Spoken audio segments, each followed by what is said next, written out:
it's me. Yeah, I was wondering if you fancy meeting for some more magic moments. Although, I bet you could teach me a trick or two. Hey, give me a call.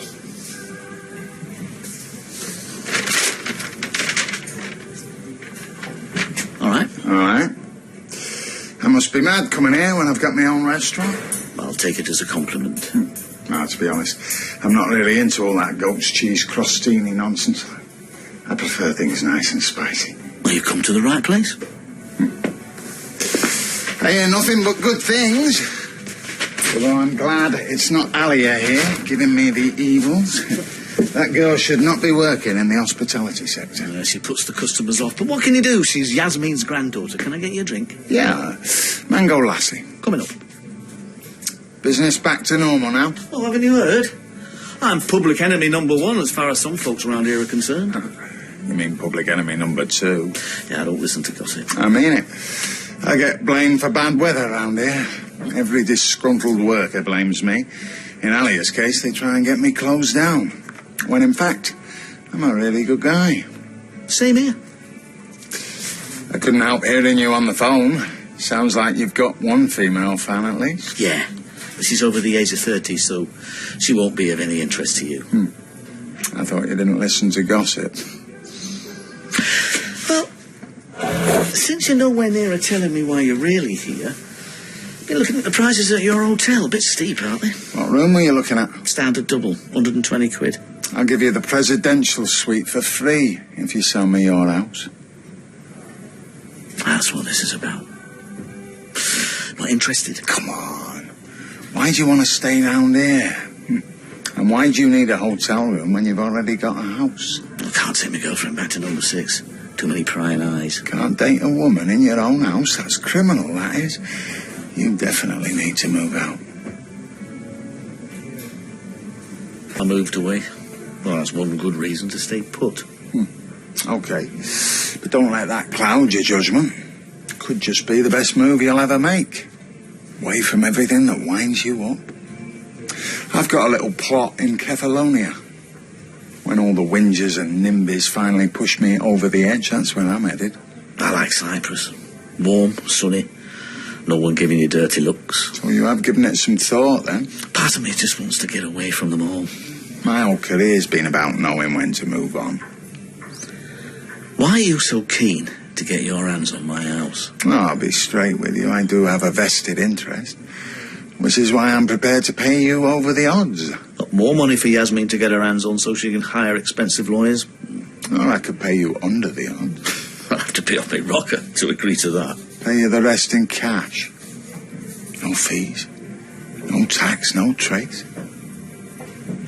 How does 30 grand sound? Make it 50. 40. The last... Oh, I thought you'd have already left. I hope you're going to be a tad more civil to our customers. Don't let me keep you. Actually, I wanted a quick word. I've been thinking about your proposal to sell the house. Oh, yeah? And all things considered, I've decided that it probably is the best thing all round. Oh. You have you? Yes, I have. So wait. You've gone from being adamant that there is no way you're going to budge to now deciding that it's the right thing to do. But it's not like you left me any option, is it? I mean, I can't live on thin air, can I? No, I don't suppose you can. I think you're so clever. Well, you'll be dealing with me, so just remember I am not my gran. She'll be delighted you think so highly of her. And so little of you. So go on then. What are you going to do? Move away, I hope. I was thinking Cyprus.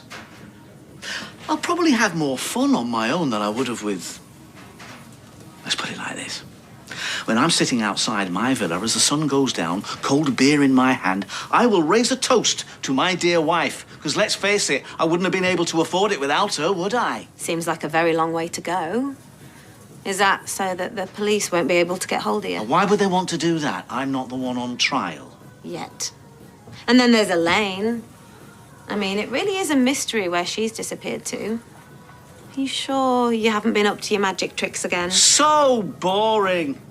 No, I actually feel sorry for Ryan. I really do. I think you'll find he's pretty happy, which is more than I can say for any woman you come in contact with. Do you know what? It is going to be worth every single penny just to see the back of you. In fact, you know what? Let's give Imran a call right now. Get the ball rolling. I can't, not now. I have to go. Paying Doris another little visit, are you? You know, one of these days, that mouth of yours is going to get you into very big trouble. But just so as you know, I have a magic show to do. Abracadabra. She's gone. Tell the solicitor to get in touch. Babe, get this. All right, I'm waiting on the step with this guy's order.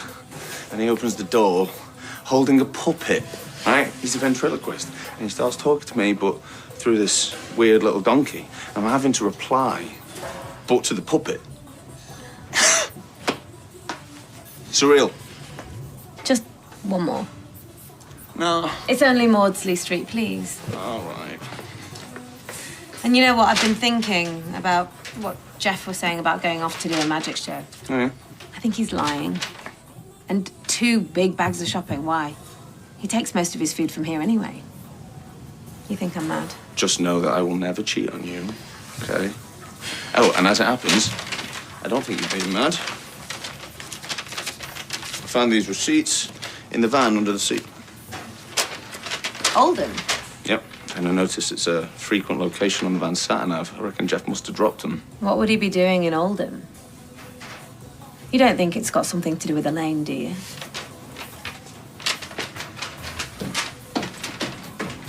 Trace. Did your magic show go wrong? I beg your pardon? You've been out all night. What happened? Get yourself locked in a box? Gig was in Nottingham. Stayed in a hotel. Oh, Nottingham. Big time beckons. If you finished insulting me, I'd like to get inside and have some breakfast. Oh, by the way, I won't be in work this afternoon. Why? I've got a hospital appointment. Back's playing up. Probably stress-related. I'll be telling that to the doctor.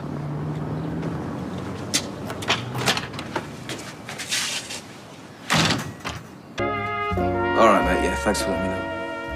Yeah, ta.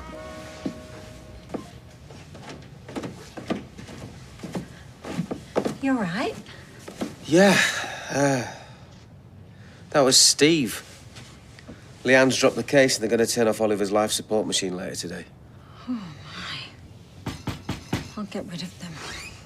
Hey, the door was open. Listen, I think Geoff's up to something. I think he's keeping Elaine somewhere. Look, can we do this another time? They're taking Oliver off life support today. Oh, I'm so sorry. Yeah, never mind.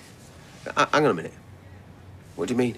He's sneaking off somewhere, lying about it. And Ryan found a repeated location on the van sat-nav, somewhere in Oldham. Plus, there's receipts for food and a takeaway. Why would he go to Oldham? Well, he's obviously visiting someone. And the takeaway was definitely for 2 people. And he bought a bottle of wine.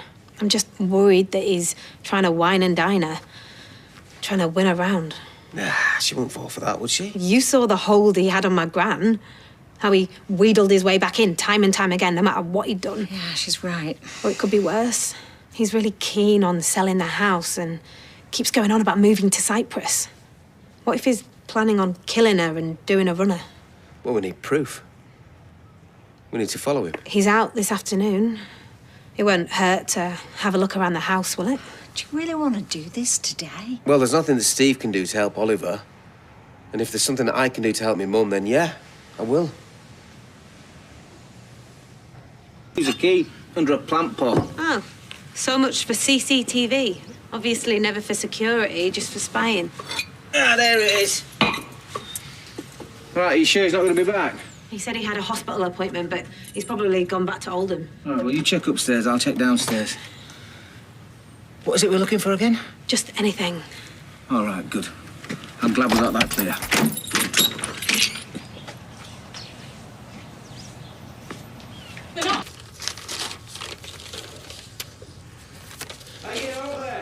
Nothing.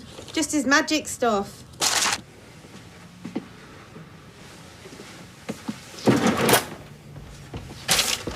Oh, this looks promising. Found anything? Yeah, taxi receipt, Oldham. OL1. Okay, Google it. I haven't got my phone. I'll do it. What's the postcode? OL1 7BH. BH. Okay, Pickford Street.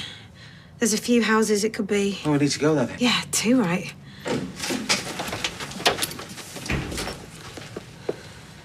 What do you think you're doing?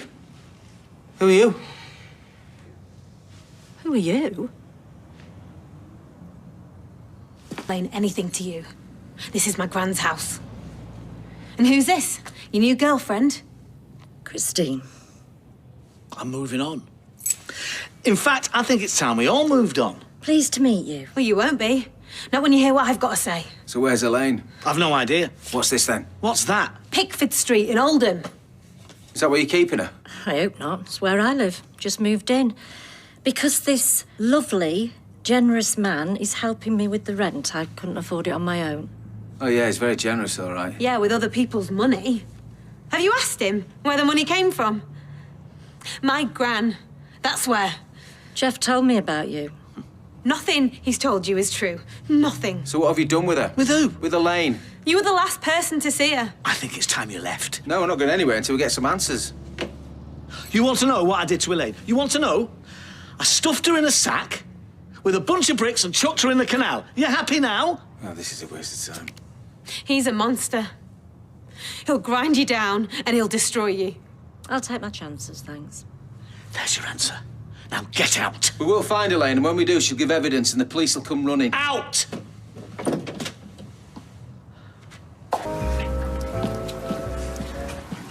We should go over there and see if they're okay. Well, that's what I thought, but I don't know what to say. I mean, what can you say?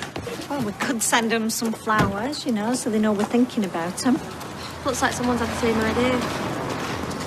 They for Stephen Tracy. Yeah. Thought I'd leave them on the doorstep. Doubt they'll want visitors today. No, that's what we thought. And you know, we're here if they need us. Are we, though? Yeah, I was supposed to be signing on the dotted line this afternoon, but now this has happened and Jack's going, we're in 2 minds. Well, it's not like you found anywhere to buy yet. What do you think, love? Should we stay? I think you should just let me know when you've made up your mind. Besides, the way this job's going, I'll be able to afford a place of my own soon. Well, look at her, trainee manager. See you later. See ya. Oh, we should get wiggle on and all. Alia wants to update us on Yasmeen's trial. It's starting tomorrow and Tim's giving evidence. Good luck. I wonder if they've found Elaine. Do with a bit of good news. How are you feeling? My stomach's doing somersaults. You're bound to be nervous. Or it's last night's chili con carne. Hard to tell. Look, I don't want you to panic, but we may have to ask for an adjournment tomorrow. Delay the trial? Why would we do that? Paul has signed off work for 3 months. I can't wait another 3 months. I have found you another barrister. His name's David Bull, and he's very happy to take on the case. He just needs a little bit more time to prepare. No, then you do it. You defend me. I'm not qualified to do that. You know the case better than anyone else. You know me. Yes, and that's why I'm going to assist Mr. Bull every step of the way. Listen to me, Imran. I am going to stand trial tomorrow. Whether you defend me or I have to defend myself. I need this thing to be over. Imran. I'm sure he's up to it, as long as he can keep a lid on his nerves. Well, it's lucky he'll be playing to an empty courtroom. And it won't be as daunting if the jury's in another room. I won't worry about him. I'd worry a lot less if we'd found Elaine. She could have really turned it around for us. Well, that's not likely now, is it? Well, I've spoken to the police. Reminded them that we need her on that witness list. Well, she's not just a witness, is she? She's my mum. Whether she testifies or not, I need to know that she's okay. I'm not going to leave that police station until they've pulled their fingers out and found her. When you off then? How do you know? News travels at the speed of light round here. Looks like we'll all be getting that fresh start we need. Yeah, well, that's a funny way to describe a stay at Her Majesty's pleasure. Because that's where you'll be staying as soon as my mum testifies against you. Your mother's dead. And no one has the faintest idea where that Elaine woman is. Except now the police are looking for her. You not heard? So it looks like we'll both be star witnesses at Yasmeen's trial. Now jog on before I do something I might regret.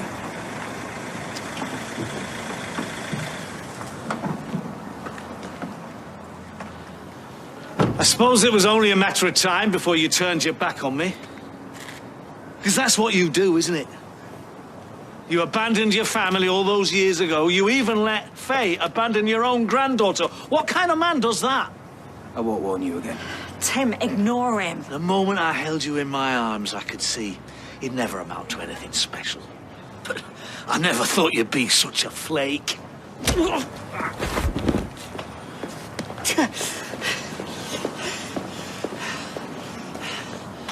think you've smashed a tooth. Come on, Tim, let's go. That's right, leave me here, bleeding to death. I can't believe you just did that. Oh, yeah, he'd kill me. Yeah, you should have heard him. He was really winding him up with the things he was saying. Yeah, well, even so, look, are you all right? I'll live. It's assault, though, isn't it?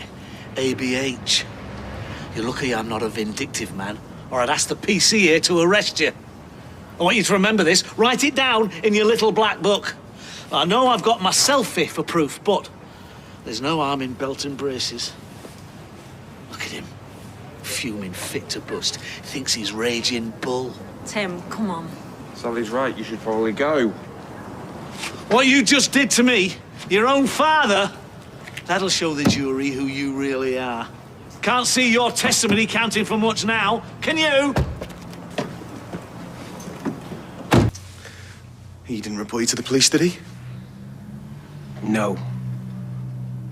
But Craig saw everything and he made a note. Oh, no. And my dad took a selfie. That's me with a bloody nose. You know they're going to use this against you in court. Well, that's exactly why he did it.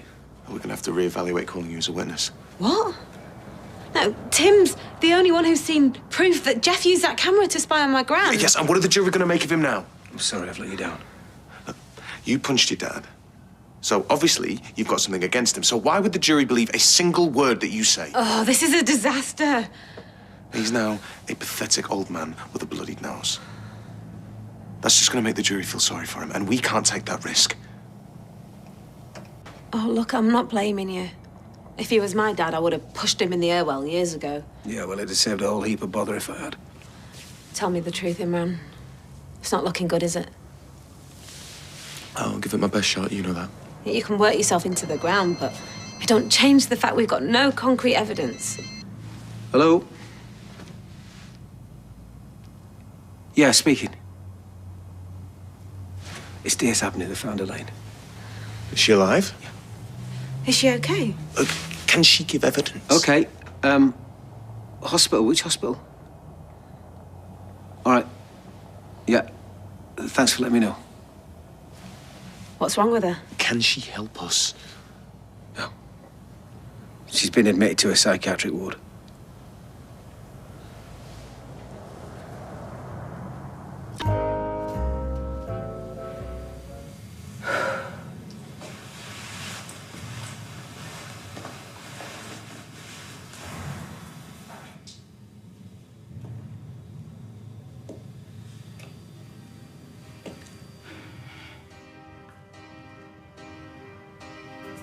Take a look at my girlfriend. She's the only one I've got. Not much of a girlfriend. I never seem to get a lot. Boom, boom, boom, boom, boom, boom, boom, boom. Boom, boom, boom. Hoping it's gonna come true, but there's not a lot I can do. Kippers for breakfast. Mommy dear, mommy dear. Everyone's a millionaire.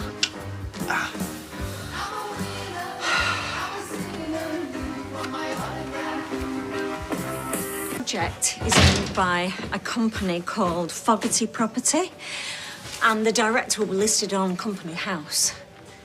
Is this about Ray? Yeah, that and the house. They're just checking that everything's above board. Director of Fogarty, Roxanne Hackland. Scroll down. Nothing. Click on the register thing. You all right, love? Yeah, just gotta get ready for work. Hexapoint, that must be a parent company. Hexapoint owns over 75% in Fogarty and is owned by one Raymond Allen Crosby. Hang on, Hexapoint, that's the company behind Hale Barnes. Well, no wonder they offered you such a good deal. Are you sure you were tipped off by a property developer? It was Ray. He told me his mate owned the development. The slimy... I'm sorry. Well, we can't let him get away with this. No, you're better off not being there, Christine. You haven't met my wife. She's toxic. I wouldn't want to put you through that. You don't want to find out what sort of man you are, more like. Sorry, love, I've got to go. Yeah, bye. I see the old court suits come out again. Also available for weddings, funerals and escorts, eh? I thought I'd make an effort. Sorry you won't be taking the stand, by the way. Maybe for the best. I thought I'd let Elaine do the honours. That Fruit Loop. Alia's little actress. Bring it on. Still denying who she is, then, eh? Apparently she's not been well. But I'm sure a day in court will put a spring in her step. She's probably been looking forward to this for years.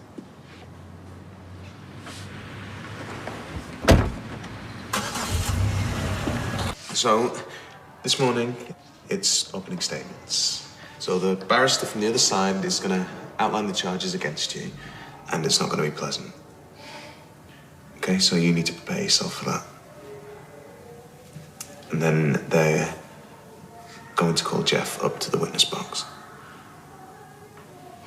You need to remember your instructions to us. You acted in self-defense. That's your case. You were in fear for your life, and we need to get that across to the jury as much as possible. Do you think you can do that? I'll try. Charge faced by the defendant is one of attempted murder. The victim of that offence is her 70-year-old husband, Geoff. You will hear how, on Monday, the 13th of April, Yasmeen attacked Geoff with a bottle of wine. First, by hitting him across the head, and then, when the bottle had broken, by using the shard to stab him in the throat. The backbone of the case for the defence is coercive control. For those of you not familiar with the term, coercive control is an act or pattern of acts of assault, threats, humiliation, and intimidation. And Mr. Metcalfe's controlling behaviour was designed to harm, punish, belittle, and keep his wife in a constant state of fear. You're going to hear about escorts. You're going to hear about a man who clearly made a lot of mistakes in his marriage. But you don't have to like him.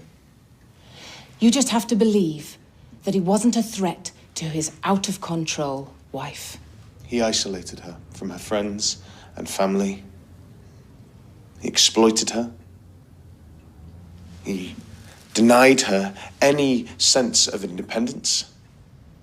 And he regulated her behaviour every moment of every day until she was terrified for her own life. Mr. Metcalfe's not proud of himself. But he's not the one on trial here. And none of his behaviour justifies such a vicious, brutal attack. He's extremely lucky to be alive.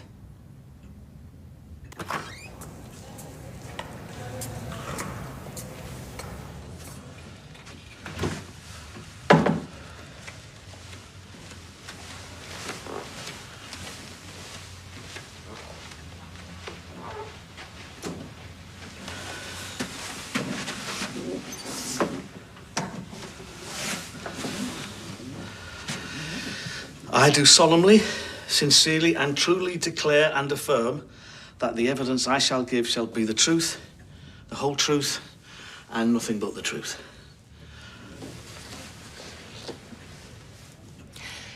Can you state your name for the court, please? Geoffrey Metcalfe. Can I ask you to describe your relationship with your wife? Good. To begin with. Or I thought it was. She's... I'm sorry, I'm a bit... It's fine. Take your time. She's an alcoholic. Her relationship with drink is the only thing she really cares about. Were there any other problems in your marriage? We had our ups and downs like everybody else. I'm sure she'll tell you that I'm a bit old-fashioned and regimented. We'd have our tea at 5 o'clock, a little bit of toast for supper at about 9, and generally be in bed by 11. But you see, you've got to have some sort of structure to your day when you're living with an alcoholic. I was trying to help her. But people have got to want to change, haven't they? After a while, I gave up trying. Anything to stop her from blowing her top. Blowing a top? Can you elaborate on that? I'm ashamed to admit this, but I was scared of her. When you look at her now, you wouldn't think she'd say boo to a goose, but when she's got a drink inside her, it's a different story. I was just trying to be a good husband. But it was never enough.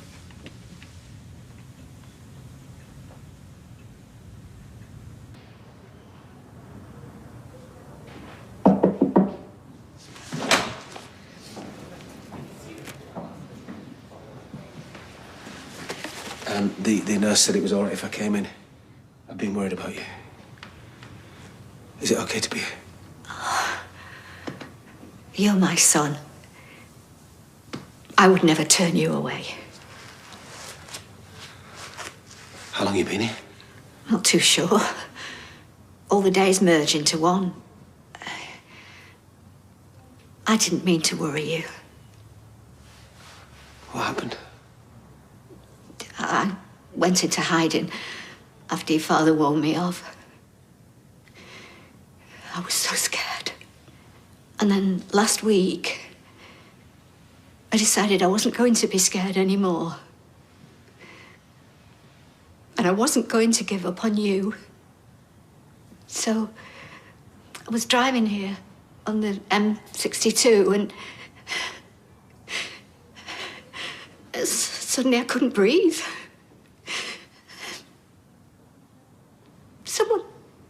Someone found me. Just crying. Sitting in my car on the hard shoulder. Must have taken a lot for you to come and say those things. I'm sorry that I didn't believe you. Oh. Well, you didn't know me. Why would you believe me over your dad? Well, I believe you now. Oh.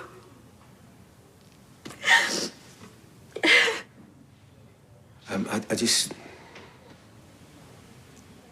Oh. I just wanted to ask you something. You want me to give evidence, don't you? I'm sorry, I can't. I can't stand up in court and look that man in the eyes. I can't do it.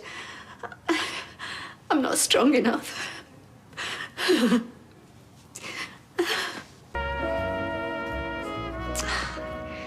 find it so difficult to talk about how he makes me feel. Well, you don't need to be scared anymore. You're safe now. I don't feel safe. Not even here. I know it sounds stupid, but there's a window outside in the corridor. And when I looked out, I thought I saw him there. Really? You sure? Do you want me to tell the police? No. No, I'm not sure. If anything, I'm sure it wasn't him. I looked back and he'd gone. He was probably a caretaker or something. Nah, he wouldn't do that. He doesn't know that you're here. I know. I know. It sounds mad. says the woman in the psyche ward. I'm probably just seeing things, but it is the sort of thing he does. Yeah, He spies on you. I know he does. But not anymore. We're gonna keep you safe, Mum. Promise you. I hate what he's done. I hate that he's my dad. And that he's part of me. No. That's what he does as well. He makes you feel like it's your fault. He makes you feel worthless. He makes you hate yourself. Which is why we need to stop him.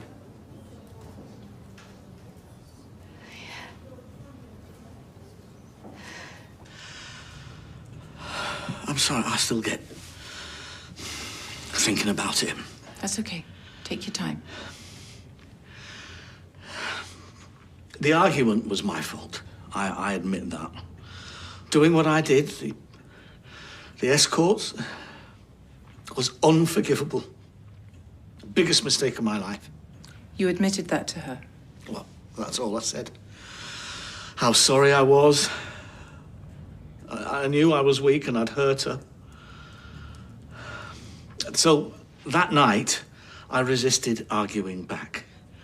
And she was spoiling for a fight. Not that I blamed her, but by that stage in our relationship, we were arguing a lot.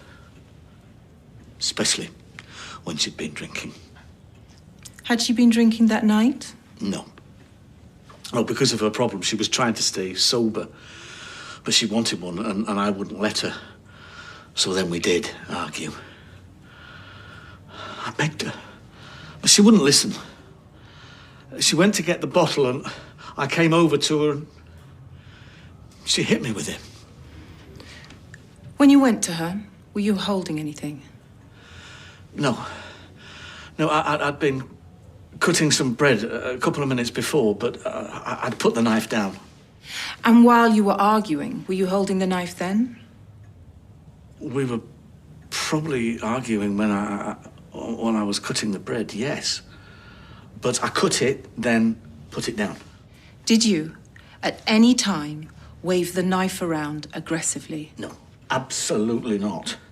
Perhaps use it to gesture with, as one uses their hands to punctuate a point, as I am doing now with this pen, for example. No, I'm pretty sure I didn't. I only cut a couple of slices, so I was holding the knife for seconds, 10 to 15 seconds max. So, despite your protestations, she went to the bottle. What happened next? I went over to her. I wouldn't have stopped her physically. I was just trying to persuade her, protect her from herself. And then what happened? She hit me. I remember feeling the pain, hearing the bottle smash. But I don't remember much after that. Apart from the look in her eye when she lunged at me for a second time with the broken bottle. No, I'd seen her lose it before on the booze, but nothing like that. I'm sorry.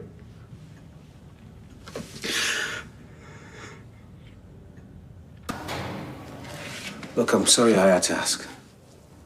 If there was any other way. And you don't think there is? To be honest, no. We've got no real evidence. Dad's a good liar. He is. You should have seen the fear in his eyes when I told him that I was going to come and see you. Because he knows what it would mean if the jury heard you back up Yasmeen.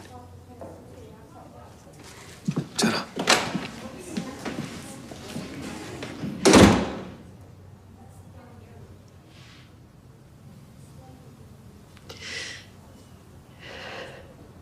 Say that you were a good husband, Mr. Metcalfe? Yes, for the most part. I loved her. Did what I could to make her happy. And the escorts? That was a terrible moment of weakness. Moments, plural. It happened more than once. With more than one escort? Yes, I was weak. How many times? I don't know. What, 15, 20? I think 5 or 6. With different escorts? I saw one 3 times. And when you say saw... Slept with. So, no, you're right, of course. I wasn't a good husband. I cheated on her. I betrayed her. But your infidelity and use of sex workers aside... I know what you want me to say. That aside that, I was a good husband. But there is no aside that, is there? So you're right. That makes me a bad husband. There's no getting past that. And were you a good husband to your first wife, Philippa Metcalfe? No, things were different with Philippa. She had mental issues. I'm sorry, I don't know if that's the right term. Things were different. Did you use escorts while you were with her? No. Give her an STI? No, I was faithful. Until her death? Mr. Metcalfe? I was faithful in our marriage. That's not what I asked. Is Philippa Metcalfe dead? Like you told the police? And your son? I thought she was. I'd heard that she died, but then a few months back, this woman turned up out of the blue and... Elaine Jones? Yes, and said she was Philippa. Then she disappeared again. Surely you'd be able to tell whether it was her or not. And even if you couldn't, I'm sure you have a photo somewhere of your wedding, perhaps? No, I was too upset at the time. I destroyed them. Right. So nobody has a photo of your wedding? Friends? Family? Local paper, perhaps? You see, I'm pretty sure that at least one photo of Philippa exists. So then the whole court could see... I think it was her. Then why did you lie to the police and say that it wasn't? Why did you lie to your son about who his mother really was? I was trying to protect him, okay? Like I said, Philippa had problems. She was off her head. She probably still is. And I know what you're going to say. Oh, isn't it a coincidence, Mr. Metcalfe? You've had 2 crazy wives. Well, that's not my fault, is it? That is not my fault. If he could on that bed. Dude, first day over, and well, you slayed it. I'm buzzing, man. Hey, the way that you were all, that's not what I asked, Mr. Metcalfe. Well, that's not all. I've just been to visit Elaine in the hospital. Yeah? Tim actually managed to convince her she's going to be coming in and giving evidence. Flipping yes! That's huge. Yep. If the jury is how he's treated her, they have to believe Yasmeen. We've got him, mate. We've got him.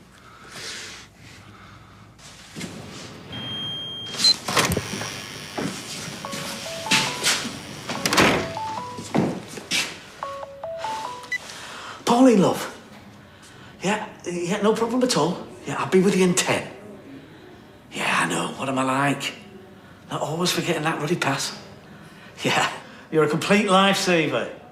You definitely get to be Geoff's Golden Days request this time. Yeah, all right. All right, love. Yeah. Yeah, see you in a bit. Yeah. Bye.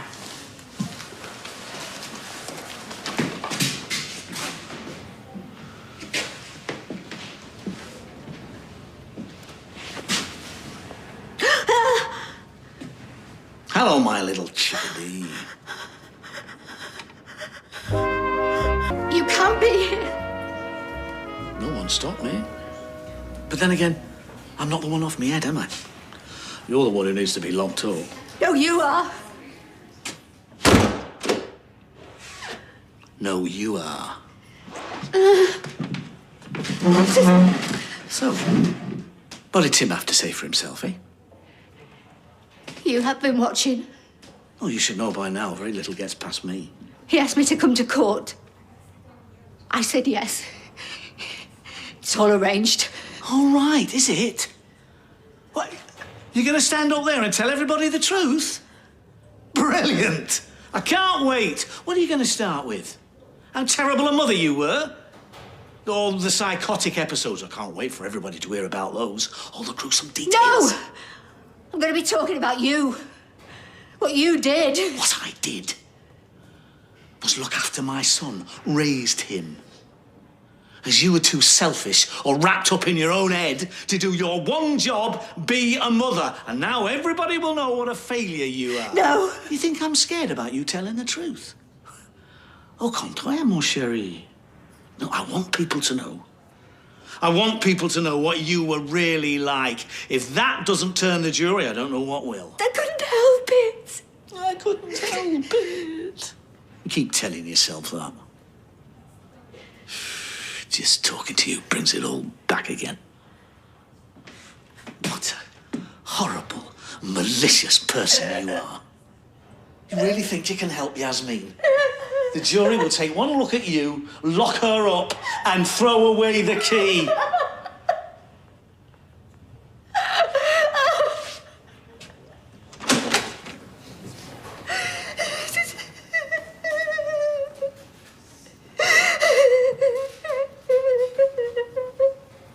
Why don't you come to this meeting with me? It might take your mind off things.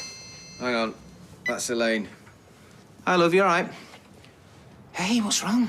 I can't do it. I'm sorry. I thought I could, but I can't. All right. Just take some deep breaths. That's it. Just calm down.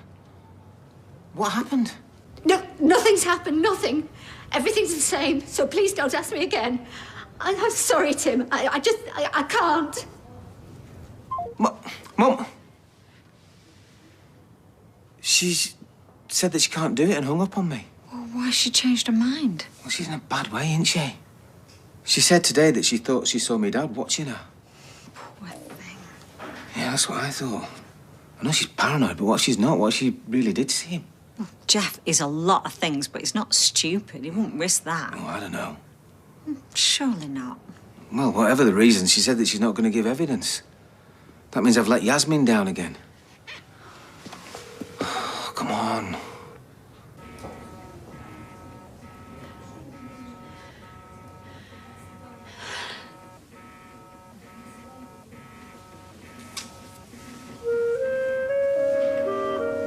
The jury have only heard Geoff's version of events so far, but today it's our turn. I'm going to do my absolute best to get her off, I swear. I know you will. Just wish Elaine hadn't backed out. I mean, what chance has she got without her? Well, we still have Sally and Kathy's testimony. Look, I need you to be strong when you're in that witness box. Not giving up before you've even started, okay? Okay. I'll go and get ready. All right, I'll see you in court. Yeah. So is Yasmeen on straight away? Well, we have a few more witnesses for the prosecution, but then, yeah, she's up. How do you think she'll do? Honestly, mate, I'm breaking it. Maybe don't tell Ali that, though. Yeah.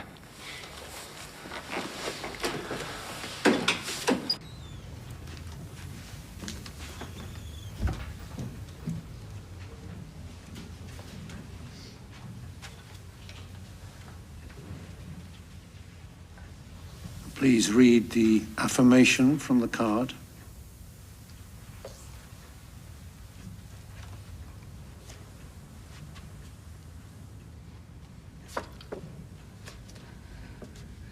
I do solemnly, sincerely, and truly declare and affirm that the evidence I shall give shall be the truth, the whole truth, and nothing but the truth. Your husband claims that you were an alcoholic. Is that true? No. I enjoy the occasional drink, that's all. But to please Geoff, I stopped drinking altogether. I see. Could you talk me through the events of the night of January the 31st? I told him I didn't think I was an alcoholic. So he made me drink a glass of wine, even though I didn't want it. And then another, and another. In the end, I said I was wrong, that I did have a problem. It was the only way I could get him to stop. On the night of the alleged attack, your husband says that you were about to have a drink and that he tried to stop you. Is that correct? No. Were there any other preferences your husband had, apart from you staying in and not drinking? Oh, yes. I used to get confused. There were so many rules. He'd like the house to be clean, so he used to make little crosses in different places just to make sure that I didn't miss anywhere. He'd give me a small amount of money each week, and I had to get all the shopping with that. He took all my bank cards off me, you see. Oh, yes, I was scared all the time. Constantly treading on eggshells, trying to keep him in a good mood. Why? What would happen when he was in a bad mood? When he got angry? He'd shout, or sulk, maybe lock me in the house, or stop me from doing something I liked, even try to make me do something I didn't like. He even killed my favorite chicken, and he watched me eat her before telling me what it was. And even when he wasn't angry, he'd undermine everything I did just to make me feel worthless. Did you ever feel physically threatened by your husband? Oh, yes. When he shouted at me, he'd get right in my face. He'd look like he wanted to hit me, and I started to feel that one day he would. In fact, he once told me that he'd rather see me dead than with anyone else. That's why I always backed down. I tried to placate him. Were there any moments where you felt particularly at risk? Yes. Could you give us an example? When he locked me in the box, his magician's box. After a while, I realized he wasn't there. I couldn't breathe. I tried to get out, and that's when I realized he'd locked it. Right, so just to be clear, he, knowing that you were claustrophobic, locked you in this box and then just went out? Yes, and it was only when my son-in-law arrived back and heard me that I was able to get out. That was when I really started to be scared of Geoff. Now, I would like to show the court some video footage taken on the night before this incident of Mr. Metcalfe's mobile phone. And I would like the court to recall, whilst watching it, Mr. Metcalfe's claim that he was not an abusive husband. You don't want to be? Look at the camera. Smile! I'm a professional, Yasmeen. I kept going. Emma wouldn't have got me into that mess. She'd have looked a sight better in their outfit, too. Don't turn away from me while I'm filming you. And she wouldn't have worn it with a fleece either. Dear, old dear, what a state. Was you like this on the internet? For everyone to laugh at? On the 1st of April, you rang the police for information on your husband under Clare's law. Is that correct? Yes. For the benefit of the jury, Clare's law is the Domestic Violence Disclosure Scheme.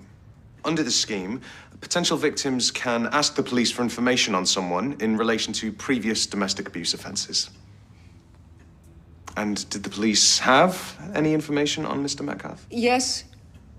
An ex-girlfriend had made complaints against him some years back, but the charges had been dropped due to insufficient evidence. Still, they must have thought it relevant, otherwise they wouldn't have told me. Mrs. Metcalfe, whilst you were living with Mr. Metcalfe, did you feel like you might be the victim of domestic abuse? Well, at first, no. But later, yes, I began to feel that, which is why I contacted the police. And did you still feel that way on the night of the alleged attack? No. I didn't feel I might have been. I suddenly realized that I was. Could you talk us through the events of that day, the day of the alleged attack? Sally, our daughter-in-law, had invited us to the local bistro opening. Geoff wasn't happy with what I was wearing. So he made me put on this dress. When we got back from the pub, he was in a bad mood.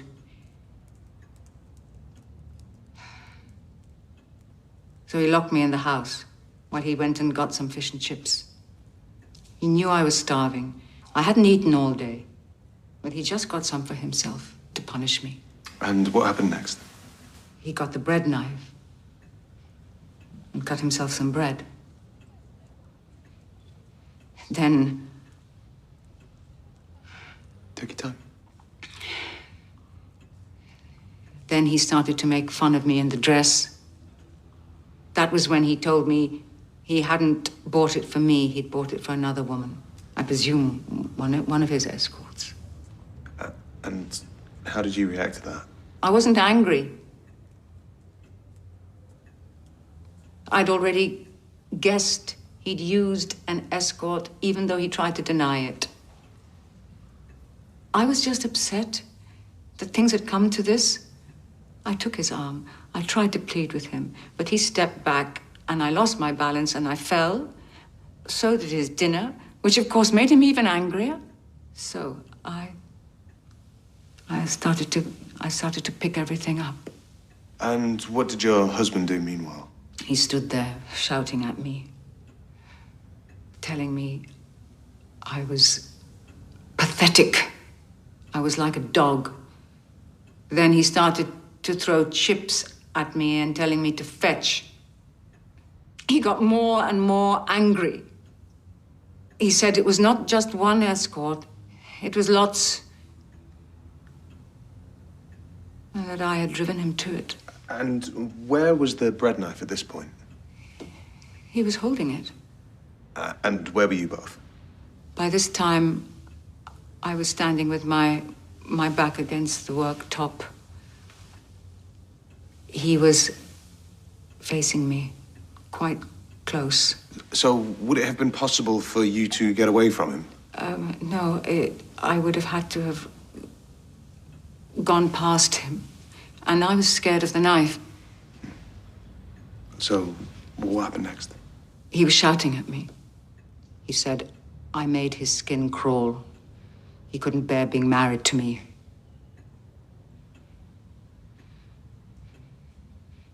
Then he suddenly lunged at me with the knife. I was terrified. I thought, this is it, he's going to stab me. He said, I should kill you, do the world a favor, something like that. And that is when I grabbed the nearest thing, the wine bottle, and I swung it at him. He was still standing there staring at me. And I panicked. Because I thought, this is it. He's going to be really mad now, and he's going to stab me. And that is when I must have struck out at him again.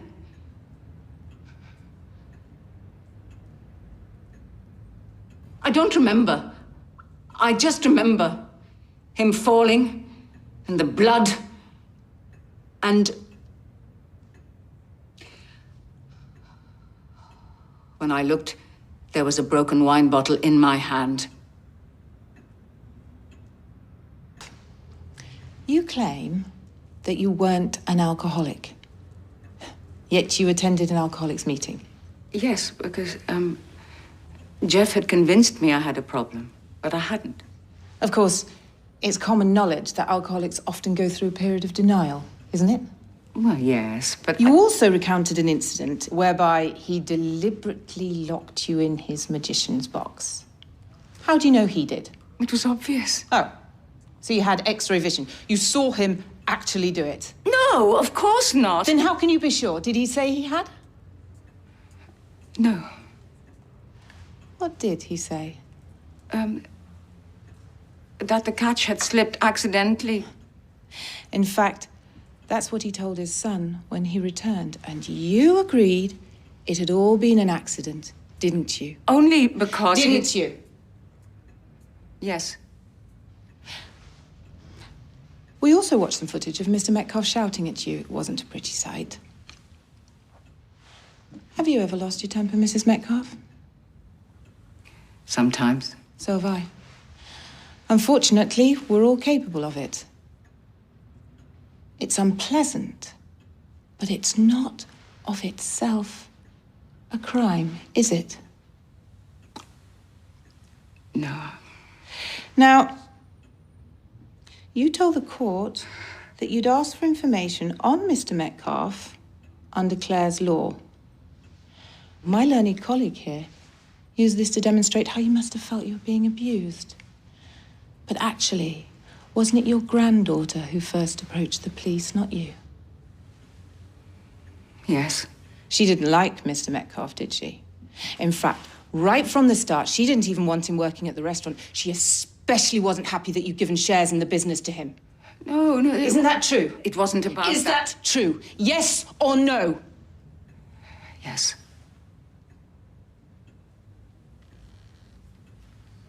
Coming to the night of the alleged attack, you said you heard your husband say, "I should kill you." You then added it was something like that. So you're not sure that's what he said? I'm fairly sure. Either you're sure or unsure. Mrs. Metcalfe, which is it? Unsure, I suppose. Now to the knife. You say he was waving it about. Did Mr. Metcalfe have the knife in his hand when you attacked him? Yes. He had it in his hand as he came toward me. And that's why you were scared he was going to kill you? Yes. Mr. Metcalfe, on the other hand, has stated that he put the knife down before you attacked him. Now, both the medical experts and the police have agreed that Mr. Metcalfe was found lying 2 meters away from where you said you were standing with him in the kitchen. Would you say that was about right? Probably. They've also stated that the knife was found not by his hand or near where he'd fallen, but on the kitchen worktop, just under 2 meters from where he was lying. Would you agree that's quite a long distance away? I suppose. And that it's therefore possible that he had, as he stated, already put the knife down, that he wasn't actually holding it when you attacked him. But I was so sure Would that you agree that's possible? I suppose it is possible, yes. Thank you. No further questions.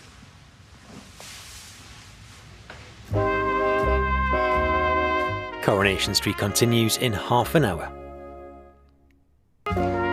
What did you make of Mr. Metcalfe when you first met him? He was okay, but once I realised what he was really like, well, let's just say I had a very low opinion of him. So it's fair to say you formed a negative opinion of him almost immediately? Well, my gran changed right before my very eyes. Suddenly she was timid, like a mouse.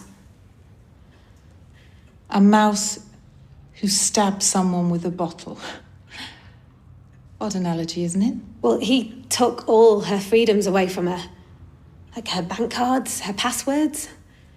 He put his name on everything that was hers. The house, Gran's business. Do you normally make quick judgments about people? No. But then again, I don't normally have to call the police to get background checks on them because of how they're controlling my Gran. That has nothing to do with the night in question. Isn't it right you always had it in for him? He's evil. Must have been tough for you after your father's death. You're all on your own. And suddenly, well, would it be fair to say you were no longer centre of attention? That has nothing to do with... Second best. This isn't about me. If she was going out with a decent bloke, I'd be over the moon. And she'd be attacking him, some might say. I think that'd be a fair enough assumption, don't you? No. Because the problem here is that, interesting and provocative as your claims might be, and your bandying about of words like evil, fine, great, fill your boots. But at the end of the day, you weren't there on the night of the attack, were you? So you can't help the jury with what happened or why.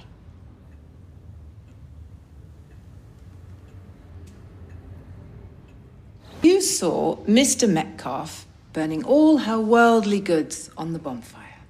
Yes, absolutely. It was very upsetting, actually. And what possessions of Yasmeen's did you actually see burning on the famous bonfire? Describe what you could see.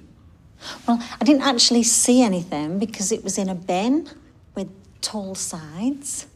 Yet you somehow magically knew what was inside. Can you see through solid walls? No, of course not, but the fumes, they were noxious.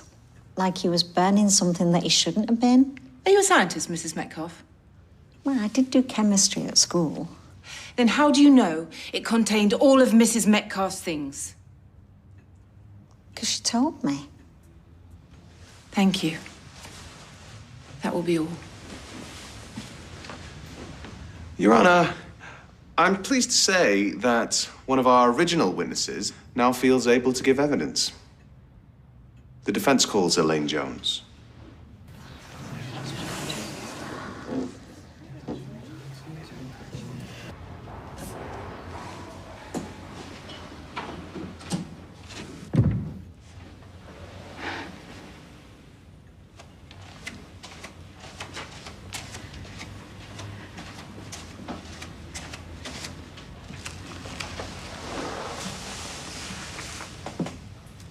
Miss Jones, are you sure you're well enough to be here? I'm exactly where I need to be. We were married, me and Geoff. He was a real charmer at first. And then he changed. He controlled everything. He controlled me. Who I saw, nobody. Where I went. Wouldn't give me any money. He forced himself on me and gave me infections. Because he was off with prostitutes every weekend. And when I tried to walk out on him, he hit me. Well, that was the final straw. In the end, I did get away. But I had to leave my baby, Timothy. I tried to get him back, but Geoff said if I came anywhere near them, he'd kill Timothy. He'd kill our baby.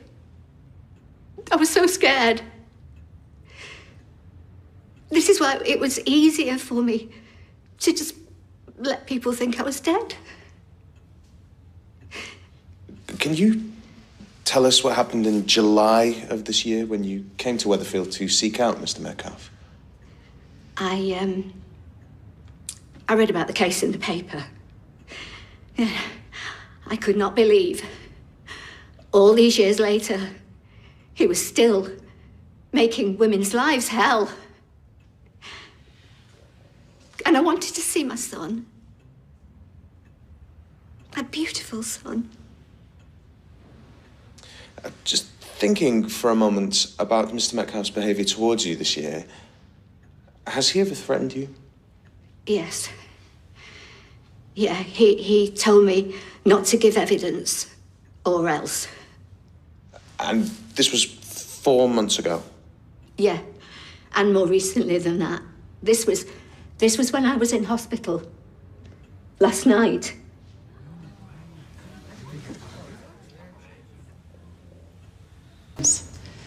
I'd just like to get some context here, if I may. You said yourself that you have quite a history of mental health problems. Is that correct? Well... Yes or no, Ms. Jones? Don't want to keep you any longer than necessary, not in your condition. Well, yes. Thank you. And would you say... Because of Geoff Metcalfe. Everything stems from him. When you've gone through these episodes of severe mental imbalance... I'm not stupid. Is it right to say sometimes you've imagined things that weren't there, that didn't actually happen? I didn't imagine Geoff turning up at the hospital last night and threatening me, if that's what you're implying. Do you have any proof he was there? Oh. Maybe this was yet another in a worryingly long line of paranoid delusions that you suffer from time to time. That's unfair. I haven't had any of that for years. I did not imagine it. Well, where are the nurses who saw him? The doctors, the cleaners, the workers in the fast food concession as you enter Weatherfield, General? Your Honour, I would care to request an adjournment to retrieve the CCTV from the hospital. Your Honour, I object to that. I am happy for steps to be taken, for the material to be obtained. However, in my experience, these matters can take significant time, as the hospital will take advice on any such requests for CCTV. As such, I am unwilling to adjourn the trial pending those investigations.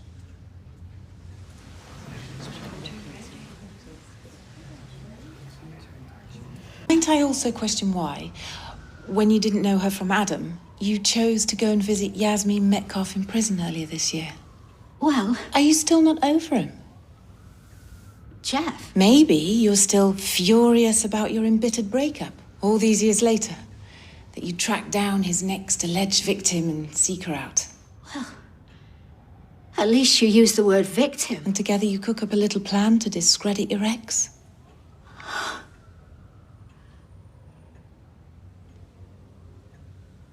You know, even though you're a woman, you're very like him. Putting words into my mouth.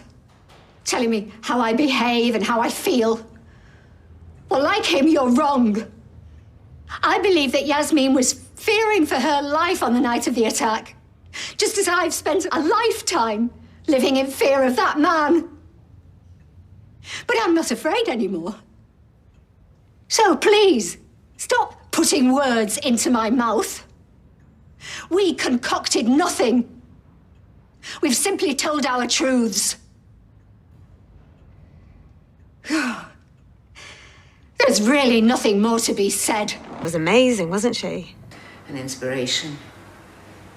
Me, on the other hand. No, Gran. You were great. They're gonna find in your favour. Elaine and I, we have our stories, nothing more. Geoff, the prosecution, they have the facts and the evidence. Gran. Anyway, it shouldn't be too long to wait now. We'll soon know, one way or the other. Maybe even tomorrow.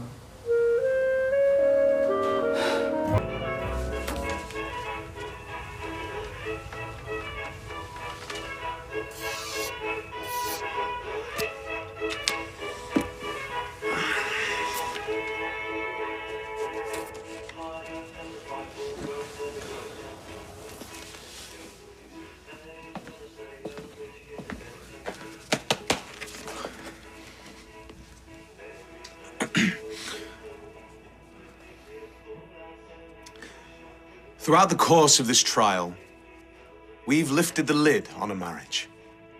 Now, every partnership is different, with varying dynamics, roles, and norms of behavior. But there are certain things that are common in all healthy relationships. Trust is perhaps the most important. A mutual understanding born of respect. The instinctive certainty that your partner will have your back and will put your well-being before their own. Without this invisible bond of loyalty, it's inevitable that any relationship will turn sour. Especially if one partner abuses that trust and betrays the person they profess to love in the worst possible way, recklessly, casually. In full knowledge of the hurt that it would cause. Now, we've all heard about his base appetites, but his infidelity only scratches the surface of his betrayal. He won his wife's trust, the trust of her friends, He inveigled himself into her life and into the community that she so loved, and once he was there, he abused that trust horribly. He picked off her friends and neighbours, one by one, making sure that she was as alone and isolated as possible so that he might bully and intimidate her more easily. Because power, not love, was what he craved above all. And Jeffrey Metcalf used that power to turn a strong-willed, spirited, articulate woman into a stammering shadow of her former self, riddled with self-doubt, who lived in fear of his wrath, and then ultimately for her life. I contend that she has been in prison long enough. So I urge you to set her free. No. She might need a bit of space after what she went through in court. Well, she did herself proud. Yeah, no thanks to me. Should have taken what she was saying about my dad a bit more seriously. What, that he was spying on her when she was in hospital? Anyone would have had the doubts. I should have known better than to put anything past him. I just hope the jury sees him for what he is. Well, one way or another, we'll soon find out. I wonder why we're kicking off late. Maybe the judge has forgotten to put his heated rollers in. Yeah, it's probably a good sign. Yeah. If anyone deserves a bit of good luck, it's Yasmeen. All rise. Please sit. Are counsel ready to begin? I apologise for the slight delay to proceedings, but Defence Counsel has now obtained the fresh evidence it sought to submit. And having reviewed the material, I'm persuaded it raises important issues of credibility with regard to some of the evidence we have heard. I have therefore granted their application to recall Mr. Metcalf to give evidence. Thank you, Your Honour. Elaine Jones. She pitched up last July, I think it was, and then she hightailed it pretty sharpish. July, you're sure about that? I think so, there or thereabouts. Yet, Elaine Jones tells us that you visited her at Weatherfield General on the 2nd of December, so whose account's correct? Mine, but I would say that. Depends if you believe the woman in the nut house or me. I would now like to show the court some CCTV footage from the hospital from the 2nd of December. You may proceed. Is that you there, Mr. Metcalf, wearing the baseball cap and mask? Don't think so. You deny it? I'm just saying it could be Donald Trump for all I can tell. I appreciate it's difficult given the man's obvious efforts to conceal his identity. It looks like a fellow walking across a car park to me. It's strange, though. He always seems to be on the periphery of the camera coverage, don't you think? Only if you've got too much time on your hands. You have to admit that the figure there is doing their best to remain unseen as they enter the hospital. He's walking in. What do you want him to do? Stand on his head and whistle Dixie? There. Is that you entering the lobby? See, that lobby there is just outside the mental health ward, where Elaine Jones was being treated. Your guess is as good as mine. Why do you keep rubbing your face? Oh, obscuring it from the camera. Don't ask me. There, you're doing it again. Almost entirely covering your face. Was that the purpose? It's not me, so I can't tell you why a complete stranger is scratching his nose. Maybe his mask was rubbing, I don't know. Okay, all right. The next piece of footage I'd like to show the court is of a car registration plate. Is that your car registration plate, Mr. Metcalf? Yeah. I'm sorry? Yes. Thank you. Having established from the CCTV that the man in the hospital did not park at the hospital, we did some checking with nearby car parks. We received this registration last night. The car park in question uses number plate recognition technology. Do you happen to know when and where this was taken? For the benefit of the court, this was taken at a municipal car park half a mile from the hospital. If you look at the timestamp right there, it says the 2nd of December at 14:04. That's half an hour before Elaine Jones places you at the hospital. Now, the following car park footage is much more clear. Is that you emerging from your car, Mr. Metcalf? Yes. And is that you donning the baseball cap and mask? Yes. And if we look at the comparative stills of the hospital footage and the car park CCTV, would you now agree that the man in the car park, who you've already conceded is yourself, and the man in the hospital are one and the same? I suppose so. That you were at Weatherfield General on the 2nd of December, despite having previously denied it? I'm 70 years old. At my age, your memory sometimes plays tricks. Well, you were very certain of the events on the night you were attacked. Well, I'm not likely to forget being glassed in my own house, am I? But stuff like what I was doing on what day last week, well, I get confused. Okay, let me make it simple for you. Did you speak to Elaine Jones or not? No. But you didn't think it relevant to mention that you'd been to the hospital on the day in question? I wasn't sure I had, but now I've seen the film. It was obviously the same day, but I never saw her. But you just so happened to be visiting the very same hospital. I'm a DJ on their hospital radio. Unpaid, I might add. So who did you see that day? No one. I was collecting a box of CDs from the studio. You weren't carrying a box when you left. Well, that's because the beggar weren't there. Like I've said to you, remembering where you parked your car at my age. Thank you. I was just about to bring that up. Why did you park your vehicle half a mile away instead of on site at the hospital? I had business in town. What business was that? Shopping. You weren't carrying shopping bags when you got back to your car, and I can produce footage to that. Didn't see the thing I wanted. What thing was that? Can't remember off the top of my head. You've got a very unreliable memory, Mr. Metcalf. The court appreciates your candour in that regard. Do you remember why you went to the mental health ward? I didn't. We've just seen the footage, Mr. Metcalf. Of me on the landing. There are 3 other wards off there. Okay, then where did you go? I was doing my rounds. Are you a consultant, Mr. Metcalf? Musically, yes. I take requests from my listeners, find out what's on their minds. I like to press the flesh, providing it's not weeping. Yet you just told this court that you didn't see anyone. I didn't have a meeting with anyone. I went round a few patients, but I never saw Elaine.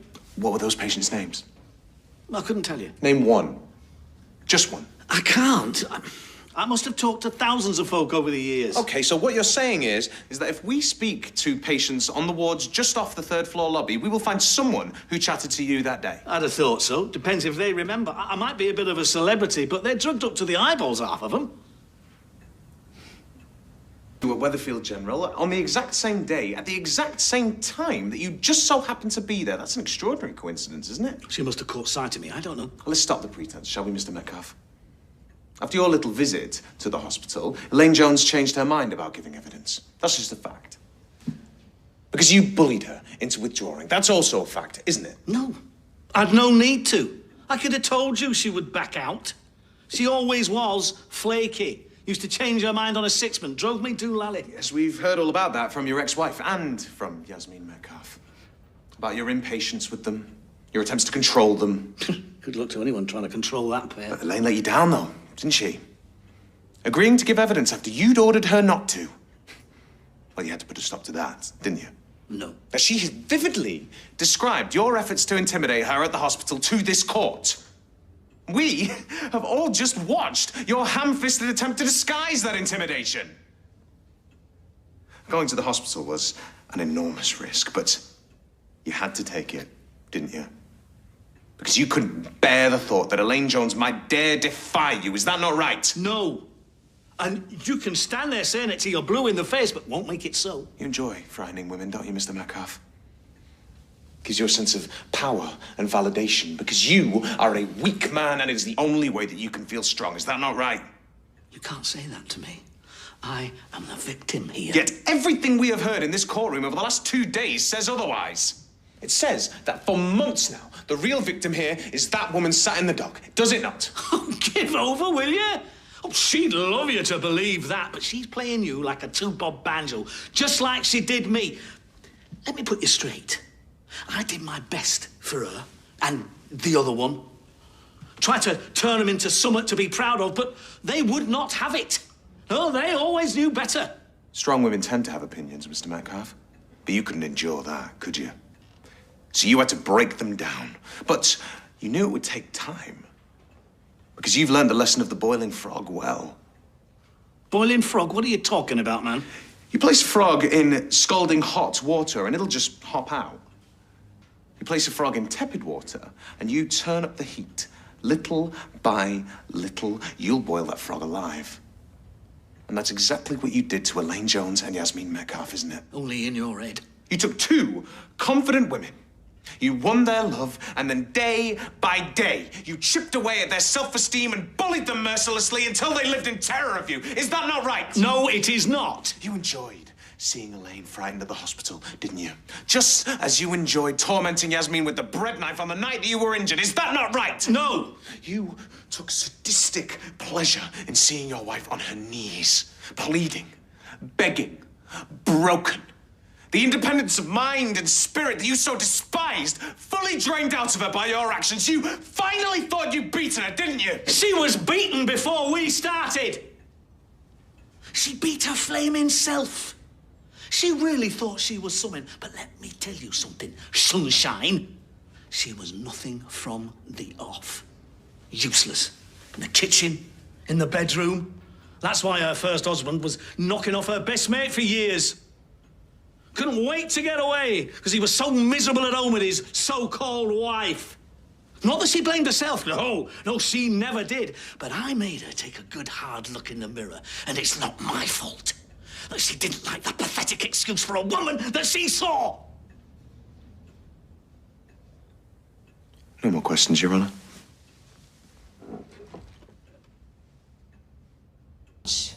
Unsavoury evidence. But whatever Geoff Metcalf's alleged personal deficiencies, your duty is to decide beyond a reasonable doubt whether Yasmeen Metcalf attempted to kill him on the night of April 13th. Yasmeen Metcalf is a pillar of her community who has been traduced as a feckless alcoholic, unrecognisable to her family and friends. She has freely admitted stabbing him with the jagged neck of a wine bottle she'd smashed across his head. But perhaps the biggest disjunction is that of the Geoffrey Metcalf, known to his family and friends, and the man his wife came to know and fear. My learned friend will probably try to tell you this vicious assault was essentially an act of self-defense because she feared her husband was going to stab her with a bread knife. Yet, Yasmeen Metcalf cannot say for certain if the knife was even in her husband's hand. So much of this happened behind the closed doors of number 6 Coronation Street. Behind those doors, Geoffrey Metcalf waged a campaign of systematic degradation against his wife. These are not the actions of a loving husband. These are the manipulations of a monster, up to and including the threatening gestures he made with the bread knife on the night of the attack. In that moment, she feared for her life, and she sought to defend herself by any means necessary. You would thus be invited to acquit Yasmeen Metcalf, to justify a brutal, sustained attack on the grounds that her husband happened to be in the vicinity of a kitchen knife while standing in his own kitchen. They'll be back so fast. How can they make them out so quick? I think it's a good sign myself. You know what they say, the truth will out. Yeah, says the woman who was wrongly imprisoned for 4 months. Wish I had your confidence. Would the defendant please stand? Will the foreman of the jury please stand? Do you find the accused, Yasmeen Metcalf, guilty or not guilty of the attempted murder of Geoffrey Metcalf? Not guilty. And is that the verdict of you all? It is. Then you're soft in the head, the lot of you! Silence! Silence, or I will have you removed. Don't worry, Your Honour. I'm removing myself. This whole thing is a farce! Thank you, members of the jury. Mrs. Metcalf. Mrs. Metcalf, you are free to go.